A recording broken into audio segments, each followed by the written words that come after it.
Hi, guys. Oh my God. Yeah, I see. Where's the damn thing here?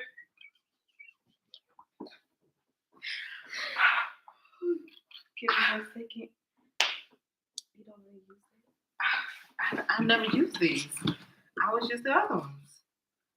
Um, maybe.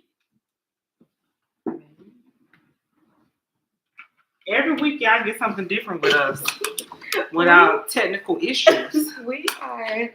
Okay. I don't hear anything. You don't? I don't. These don't work well. Oh my! Wait, is that the piece that's supposed to go in?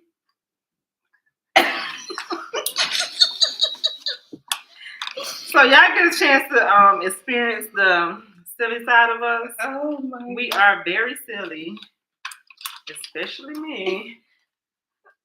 Oh, do you now? I don't hear anything. I don't hear anything. Okay, I should have looked to see before just automatically assuming. Would you want to go ahead and get started? And I can just chime in as I. Okay. You want to pray first? Yes, we can. We need it. Okay. Father God, in the name of Jesus, yes. I just ask that you come and you just ease all the anxiety and the jitters, Lord God. Calm our nerves, Lord God, as we speak on generational curses on today, Lord God. Help us to give your people a word to help them be able to recognize and acknowledge the generational curses that they're living in, and give us the insight that we can pass on to them to help break these generational curses, Lord God, so that we can thrive as a whole. In your name, I pray. Amen. Amen. Thank you. So, if you guys don't know what a generational curse is, it is a habit or behavior that has been passed down from one generation to the next. So, basically, like your parents, just basically doing everything that their parents did to, you know, to raise them. They're doing the same things to, try to help bring you guys up. And most of the time, those things don't really help us to succeed in life. Some of the generational curses I wrote down that I noticed is like poverty, low subsidized housing, welfare, family secrets, working too hard, not considering children's feelings, not teaching your child life skills, living the same exact lives that your parents did, like living paycheck to paycheck, not knowing how to express emotions or knowing how to communicate feelings. So those are just some of the ones that I noticed in a lot of communities, especially the Black community. Um, for example, for the secrets, I have, just sweeping things under the rug. Um, a lot of times in the Black family, I know in my family, I'm definitely not going to disclose names, but there were people, who touched other family members, and things were just, basically just what happens in this house stays in this house. Basically, you can't talk to anyone else about it, so you have to suppress all those feelings, and that didn't, really help the people that was in the situation, the molester and the victim, because it's like, what if they did it to somebody else? Like you just allowed the patterns to continue, and now you have another person on the other hand that have issues with the family, don't want to be around the family because they're so hurt by the family that they don't really know how to express these feelings, and then that you triggers down, triples down. Anyway, what I'm trying to say. Trickles down to them raising their kids, and since they don't know how to express really what happened to them, they're teaching their kids the same behaviors. In some cases, yeah, I can agree. Yeah. Yeah.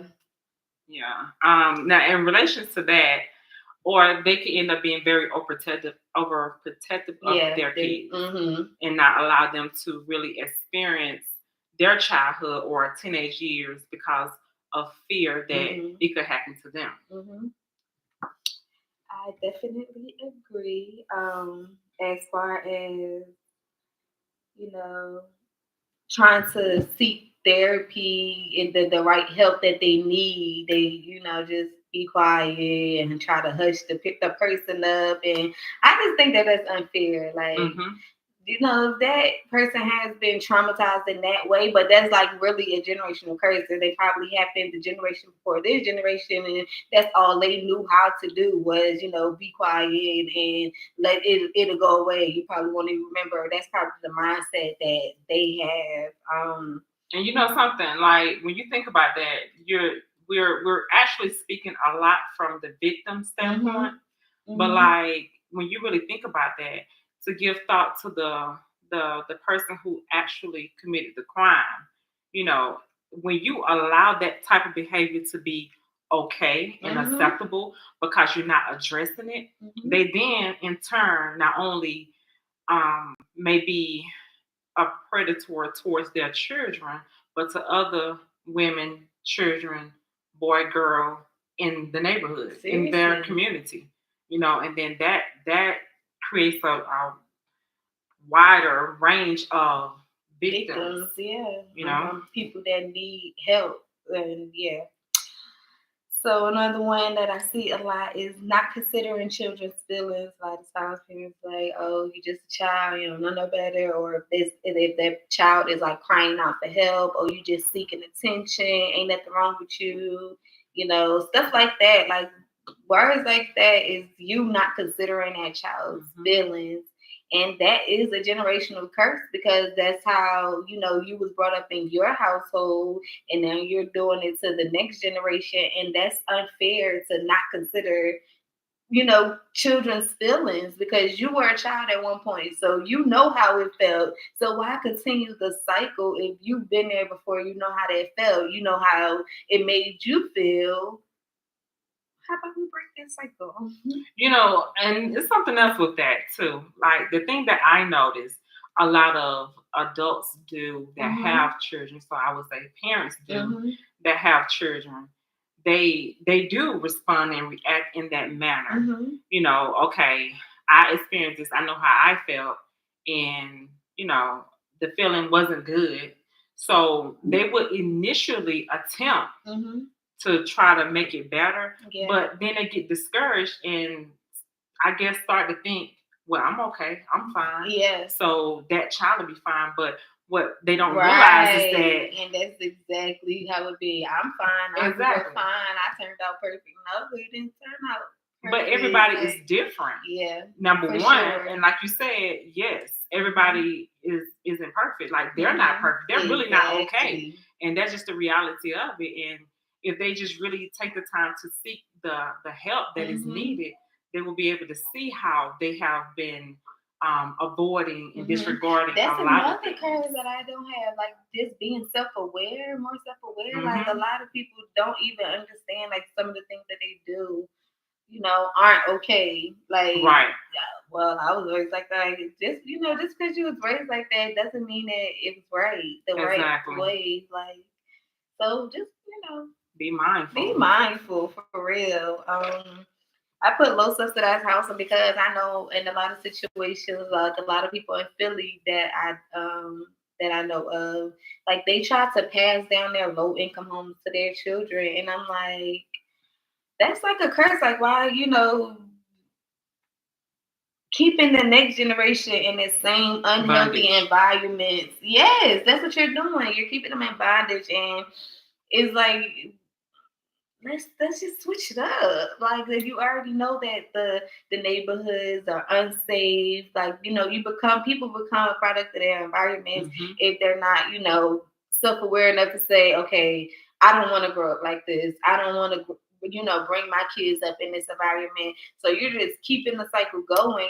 Trying to pass down these low subsidized houses because thinking that, oh, I'm making it easier for my child. When no, you should be trying to invest and buy you a home so you can pass that down to your children, or help them to say, okay, figure out some programs for first time home buyers. So, to help them just be better than you. Like I know in my situation, I would want my kids to live a better childhood than I live. Like, not saying my childhood was bad, but I'm not, and they ain't gotta be glamorous or luxurious, but my children will experience luxury. Not every day, but they will know like it's more to life than just the area that we live in, or it's more to life in whatever state that we live in. Like, they're going to know, like, being exposed to better is always beautiful. Yeah. So there's nothing wrong with that. In fact, that is what you want to encourage, because the more you expose your child to a better lifestyle, better living, the next generation after them, they're gonna be more encouraged to expose their children to a better lifestyle and better living. Seriously, and then the generations can get better and better instead of staying the same and being stagnant. Yeah, like, it's like not getting nowhere. And like, that's why the white folks is ahead of us. And although they are, they did things to be ahead of us, it's like it's time for us to wake up and start realizing some of the things that they do. Let's get better than them. Like, it's possible. We don't have to stay in that type of mindset of we can't have this because how things always been. Like, no, it's possible for us to acquire that wealth and that the oh my god the wealth that I'm sorry guys. So in reference to that, I would say learn from what didn't work. Like, there are a lot of things that we as Black people have done to progress and to become a better race, or just to better our community. And in the process of doing that, there have been things that have taken place to try to keep us back. To try to put fear in us to prevent us from wanting to move forward and accomplish more. But like, the thing is, when you know your history and you learn it, and once you learn it, you know the thing that worked and the thing that didn't work, and how to maneuver to make something else new actually work for you, your generation, the generations to come, the community around you. It's another thing. I feel like it's another curse. It's fear. People being so afraid that things won't work out. How about you think about what if it does work out? Like, what can happen if you do thrive? Like, that could be some people's fear. Yeah, seriously. Realistically, fear that it will work. Fear that they will be successful. That can be. That's a curse in itself. Like, for real. Seriously. Come on now. Working too hard. Like, work smart, not hard. Like, you missing out on, events and parent teacher conferences, or having others try to fill in for you. Like, it's one. Those jobs gonna kill y'all. Well, they can kill y'all, and once you're going, they gonna find somebody else to replace you. So make sure, seriously, because I swear, at my job, they don't even ask you your name. What's your ID number? What's your associate? You're just a number. 290956. That's me. Like, I feel like I'm an inmate or something. You're just a number. Because these jobs, these corporate jobs. Yeah, seriously. Like, they're not gonna be there to help and support your kids when you're going. So it's like, make time for what's important, and or find a job that that allows you not to work too hard, so that you're still able to show up and be there for your family, your kids, especially, your spouse. Be there for you. Come on. Most importantly, so that you can definitely be there for you. That was the one thing that COVID did for me. Yeah. Because, when I gave thought to, if I breathe in the wrong air, I could possibly get sick and possibly die from it. And I have not yet lived my life fully. At that point in time, that's when I made the decision. I'm gonna live. Yeah. I'm gonna go. Yeah. I'm out. And when I say, seriously though, when I say work smart, not hard, I'm saying, like, think about investments, stocks, bonds, Roth IRAs, college funds for your children, Bitcoin. Think about starting a business, even if it's a little side hustle, something that's bringing in extra residual income, so that you have that extra time. So listen, I'm not trying to work hard all my life. Like, it's time we We get smart with it, okay? And speaking of which, if anyone out there have an idea or a suggestion, I'm looking for 2 extra streams of income where I don't necessarily have to have my hand all the way in it at all times. Please comment. Thank you. We can look on Pinterest. It's a lot on Pinterest. Okay. YouTube. But I don't want to have my hand in the whole lot.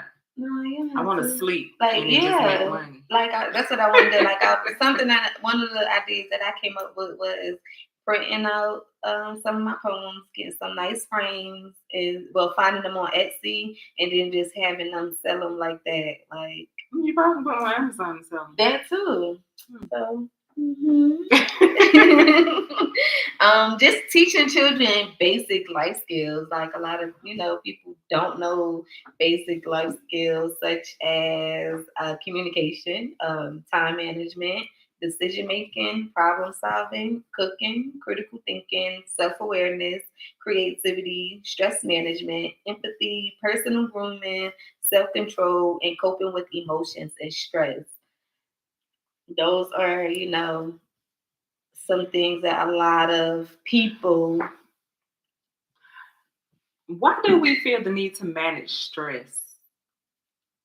Like, why manage it? Why not just eliminate it? Well, I feel like stress is a part of life. You just have to learn how to. If you make it a part of life.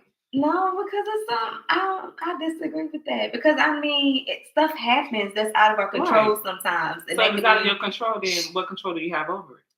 Yeah, but if you're planning something and then it still goes the opposite way, it's like that. I'm sorry. I know I would be a little stressed. Your ego is in the way then. I don't know. But to each his own. You listen. You don't have to manage that stress. You can eliminate it, like she said. But if it's there, learn how. I feel you should learn how to manage it because that is a good point. Yeah, you can eliminate it. And I'm not saying eliminate people. I'm not saying that. It's not going. It's going to be a process. Remove yourself from the scenario. It's not going to be easy to just eliminate it, especially because it's a curse and that's what you've been taught. So it's like learn how to manage it and then try to eliminate it altogether. How about we say that? Oh, you can say that. Yeah. Well, yeah. So I stick to eliminating. Yeah, I agree. Though I agree, we should. That it shouldn't be, but it's like, let's be for real. I know we're talking to a large number of people right now. Yeah, and not everybody's concept is the same. Right. So for those who understand what I'm saying, they will understand when I say eliminate it. No, they might get it. I'm just saying if you're in this curse and you don't even aware. Same, but I'm saying that's all I'm saying. Like I had to come to a place where I say, okay, I had to learn how to manage this. I had to go to therapy to speak about it. So because some people don't even know that they're dealing with it. Yeah, I get it. So learn how to eliminate it. Let's get there. Let's because like realistically, I learned how to manage it. Yeah, and then I realized that I don't even have to manage it. Yeah, you don't have to handle it at all. Like even if it's a matter of me removing myself out of the situation at hand, I'm eliminating that stress because I'm not part of it. Seriously. And it's the same thing like with certain things that come up that you have no control over. Identifying the fact I have no control over this. Yeah.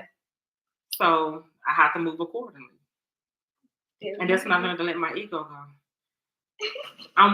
It's not completely, but I'm working on that. I'm still working on that. It's a work in progress. Hey, as long as you're living, you are a work in progress. Because seriously, if you're not working on yourself, then you're not living. Because I swear I grow every day. Sometimes I be wanting to be petty. I seen this poster. It's like it's the bad wolf inside of you and the good wolf, and like they like going at each other. And the dad is kind of explaining that to his child, and she's like, "Well, who's going to win?" He's like, "Whichever one you feed more." So if you're feeding that negative spirit, of course that's what's going to grow and out beat the good spirit, because it's like that's what you're feeding into. So I try hard to just thrive, to be more positive and eliminate stressful things. So stuff like that, so that I want that good wolf to win. Like I want to be on that side where I'm not having to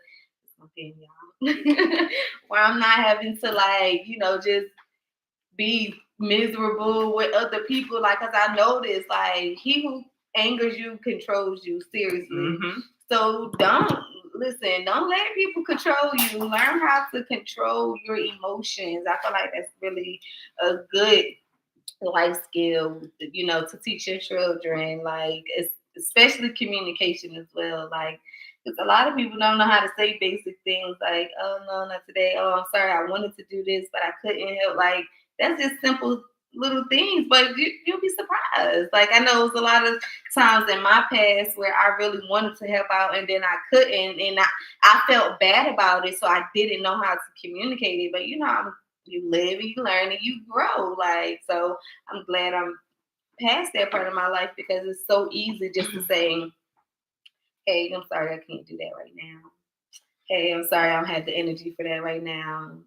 Hey, I'm sorry, not today. Hey, I'm sorry, I don't want to have this conversation." Like, certain uncomfortable conversations you want to have. People feel like they are entitled to have certain conversations with people, and it's like, if you don't want to indulge in that type of conversation, you don't have to. It's okay for you to say, that's gonna drain my energy. I don't want to be a part of that. Like, it's okay. I want to jump back to some things that you said, like when you were talking about being petty. Mm-hmm. What is being petty? Okay, so if I see somebody say something, I be roasting the mess out of people in my head. Like, so if I see some funny acting business, I'll like, sometimes I want to feed into that and like be petty with them. Like, okay, so is that in a negative way? Like, saying negative? No. I'm saying when you perspective hear them, is it them saying negative yeah. things and you want to feed into the negativity? Yeah. And be petty. Like, I feel like that's petty though. Like, girl. But is that really petty? In my opinion, yeah. I mean, I'm not condoning it. Yeah. I'm gonna say that. But like, I just think if you say something in reference to what they already talking about, it just sounds to me like you're agreeing with them. No, so yeah, that's the thing. I don't want to. Agree no, I'm talking about if it's towards me. Like, even if it's towards somebody else, they don't got nothing to do with me. Like, I don't. So when they do it towards you, you feel like you already got the line wrote in your head where you going how you would say it if you. Yeah, but then I'd be like, you're the bigger person. Be the big person. Like, you're somebody. Like, they're on a level where you're not at. So it's like, why stoop down to their level when you're above that? Like, I can agree. Yeah, like, I'm above that. Like, I'm not a degree. And that's fine. Like, I get it, but but to be complete, and I'm gonna talk to y'all. I'm gonna be completely honest with y'all. Everything that she just said has been me. I was just talking to one of my best friends about that today, during lunch, brunch, whatever you want to call it. I've always been that person. I have. Like, I have so much. I can know exactly what's going on in your life. I can read energy. Exactly. I already know what the deal is. And you can sit and tell me a bold-faced lie, and I just like, okay. And I let it roll. I won't even bust you out or none of that. But I not understand when they say when you get older, you just don't care. Yeah, that's but true. It's to a degree. And I say that because I do understand that not every battle is meant for me to fight. Mm-hmm. That's what I'm saying. Although there are certain things that I've got to a place in my life, I realize that people need to understand and know. Don't play with me. You know what I'm saying? Like, you just tend to get to a certain place in your life where, for me, anyway, I'm speaking for myself. I feel like I need you to understand. Don't play with me. Like, listen, I'm all the way grown. I'm grown. Okay, so there's no reason to play with me. So if you come for me, I will politely open the door and give you what you came for. I'm serious. I've gotten to that place because it's like I realized that when you allow it to be, it continues to be. But when you call them out face forward, they don't try you like that no more. Oh yeah.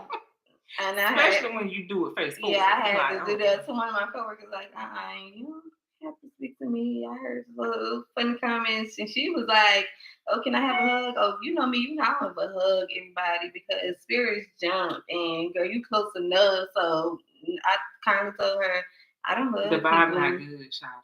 I don't hug people." Oh, she's like, "Yeah, seriously. Like, I'm sorry. I'm not one to fake it. You gonna know. Like, listen."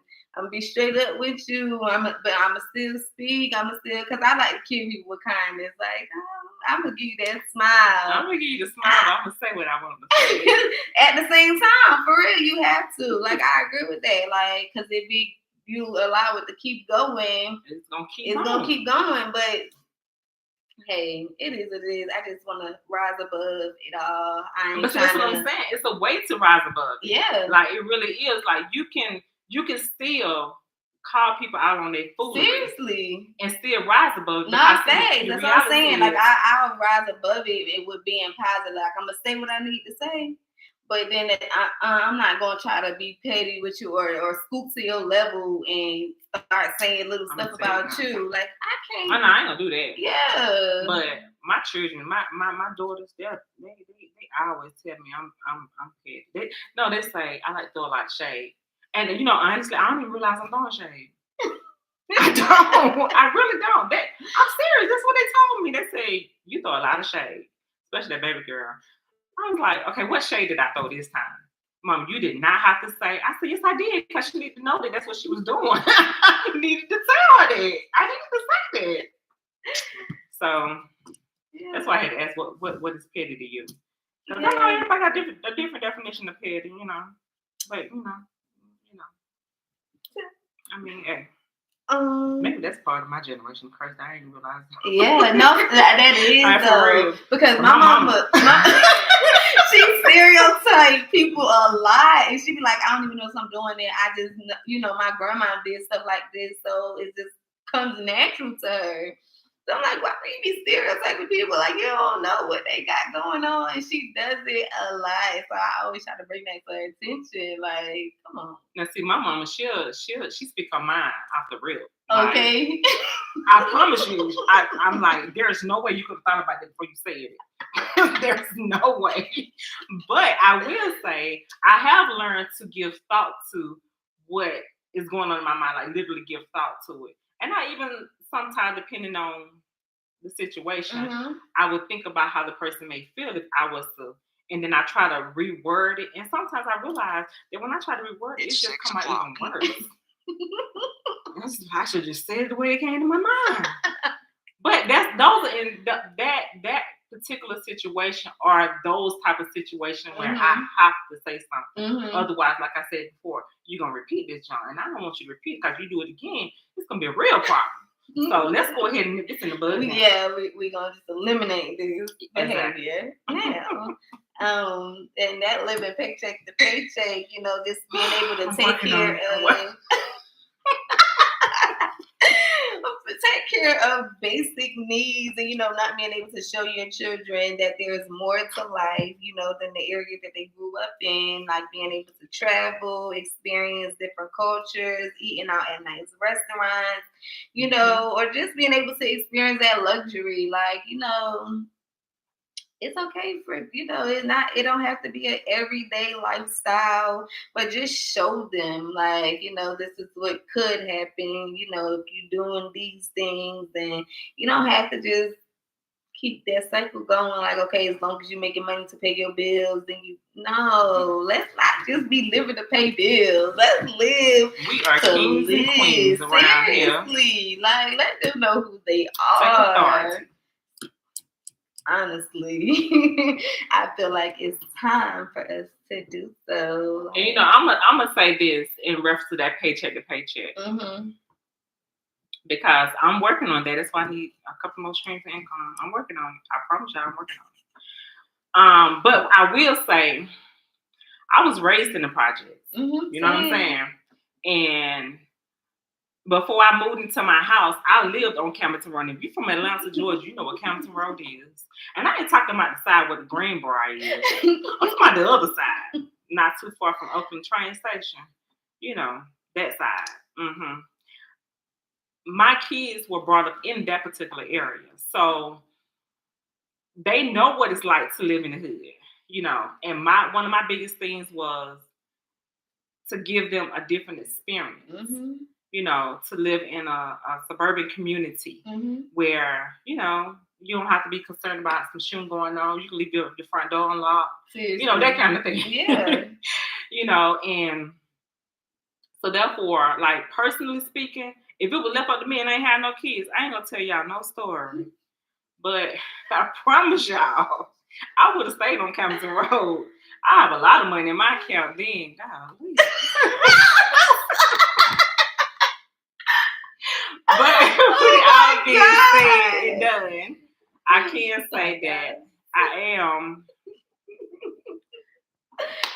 Oh my God. Oh yeah. I am thankful for the move that I made because it has allowed my children to see that you can overcome anything. Seriously. You know, and that's me breaking that generational curse right there because I was raised in the project my whole life. Like from the time I was born all the way to the time I moved out and got my own place.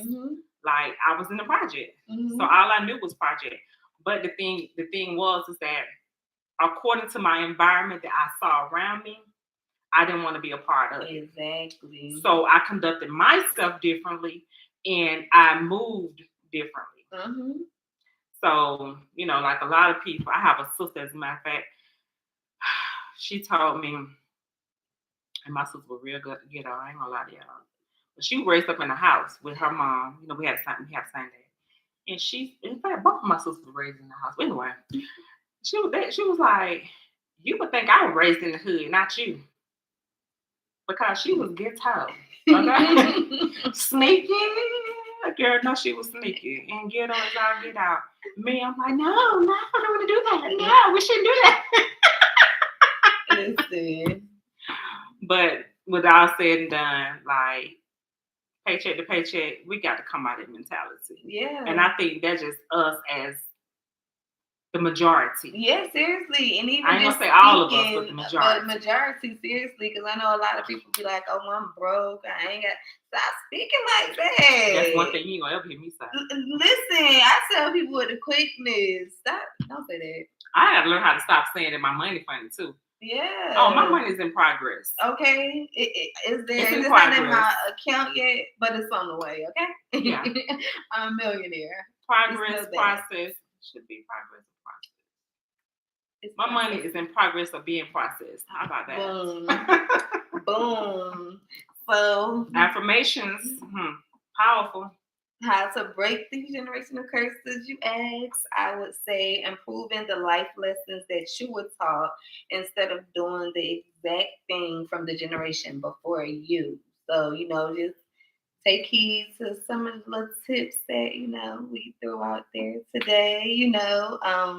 Become more self-aware so you can realize that, oh, maybe this is a generational curse. Maybe I should stop doing this, you know, so you know, you don't have to be stagnant in life and staying in a place because, you know, your parents went through something and you feel like that's the way of life. Right. Struggle is not the way of life, no. You know, that I'm talking about mentally, physically, financially, emotionally, like even with the things y'all eat, like it's okay to have a salad every now and then, you know, try to eat healthier things. Like if you like fried foods, you can, it's keto, it's other substitutes that you can use so that you can still eat the food that you like. But you know, you don't have to be there in that struggle physically for your whole life because well, this was I was raised up on. That's how I ate my whole life and but you're unhappy with your body, you know, you a little obese, and you know, we don't have to stay there just because that's all we know. Try new things. It's okay to, you know, grow. It's okay to expand and learn new things and healthy ways of living and thinking. I would say unlearn the learned behavior because every generational curses are learned behaviors. It's what we see, what we witness our parents and our cousin and our grandma and granddad, whoever. It's what we witness them go through. So to unlearn that learned behavior, that means reprogram your mental thought. Like it's necessary in order to progress Seriously. as people. Like you, the way that they did things, that's not necessarily the right way. I mean, some of the things they may have done may be the right way or may have been the right way for them. Right. But it doesn't have to be the right way Seriously. for you, you know? Because things change, generations change. Like, and I know one thing that a lot of people used to say when I was growing up is that they didn't see like a white child get beat, that's why he gonna grow up to do this, or he gonna. You don't always have to beat your kids. You can simply sit them down and talk to them, have a conversation that, sorry guys, that just helps them to better understand why you don't want them to do the thing that whatever that was that they just did, why you don't want that to reoccur. Like, a beating, they're gonna be mad at the end of their whooping, but if you sit there and have a conversation, I'm saying you will still beat them, but still explain to them, listen, I'm saying for real, if you feel like it was that bad, but if you're explaining to them as to why they shouldn't do it again, like instead of just because I said so and stuff like that, that's not gonna help them. Don't hit them with the I said so. Yeah, they're gonna start to resent you in a sense, like, and they're gonna repeat it because you said so. Exactly. But if you explain to them the reason behind you stating them not doing certain things, or the reason behind you advising them to do certain things, if you give an explanation, it makes them more prone to be receptive and even do that thing that you're advising them to do or not to do. And that's just realistically, like one of the things my daughter used to say all the time, she'd be talking about her friend, well, my friend such and such, mama let her do it, but I'm not your friend's mama. Yeah. And if I was your friend's mama, she wouldn't be doing it either. Okay? Period. And that's me giving her explanation. And not saying, now you ain't going because I said you ain't going. Now you're not going because I don't think that that's a good environment for you to be in. And because I am your mother, I'm the one making the decisions for you because you're not mentally mature enough to make the decisions on your own. That's why I said you can't go. Boom. Well, such and such mama said she can go. You heard what I said, right? I ain't no mom because if I was, she wouldn't be going. I know a lot of parents get like frustrated, like, because, why can't I do it? Or why don't you think it's a good idea for me to go to this place? Or don't get frustrated because your kids are asking you questions. Like, we understand you're the adult, but you're also the guardian. You're the teacher as well. So it's okay to teach your children things that they may question you about because, like you said, they're not mature enough to know or understand yet as to why things can't go that way. So, I just had a thought when you just said that, explain to your children. Even if you don't have an explanation, or even if you don't know the reason why you don't want your child to do a certain thing, you could just tell them, in my spirit, it don't feel right. Boom, discernment. And that would, exactly, that would teach them.